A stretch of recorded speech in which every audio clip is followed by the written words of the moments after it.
Okay, it's nearing the end of the summer holidays and there are quite a few things that I really need to be doing before we go back to school, particularly marking EPQ paperwork and writing student references or amending student references. But I don't really want to do those, so I found a different project which is also slightly relevant, so I'm going to try and do that instead, or at least, to procrastinate a little bit. And it's making Joulemeters.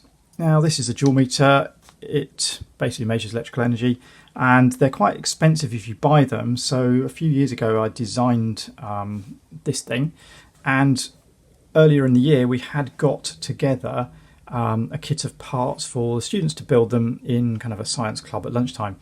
But that didn't happen, and it's probably unlikely to happen in the near future as well. So I'm going to start to build them at home so that we can actually use them in school. And even if we do get the students to build them, one of the hardest bits is actually cutting out the front panel. So actually what I need the front panel to look like is like that. So it's got quite a lot of holes in it. And this is the circuit board. It's nearly built. I haven't completely finished it. This is the first version. And this is the buttons to go in there as well.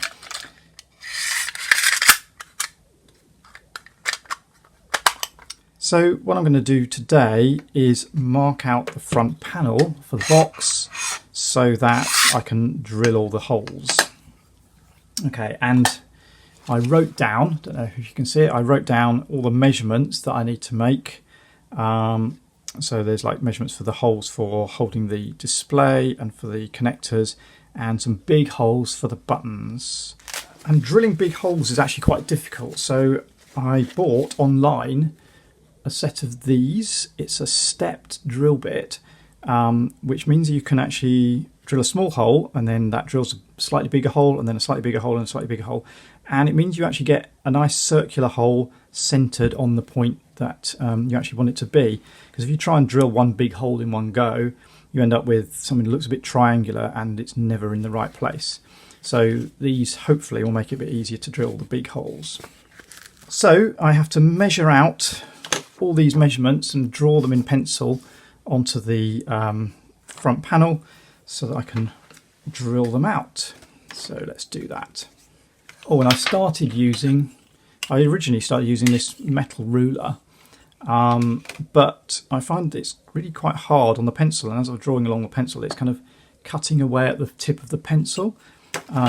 So I'm going to use the plastic ruler instead, which is a little bit wobbly on the straight line, but it's slightly easier to use. Okay.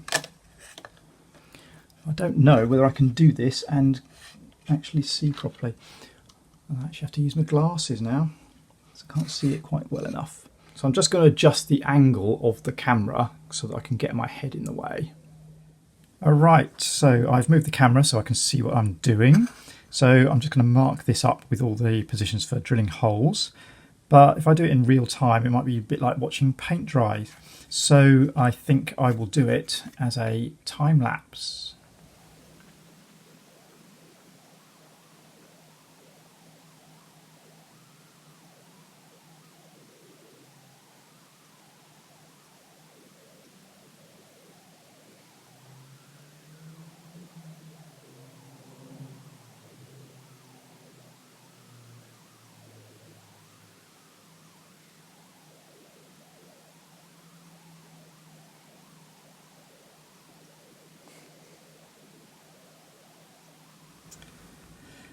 So that's everything marked out. I'm just going to scribble on that bit because that's coming out.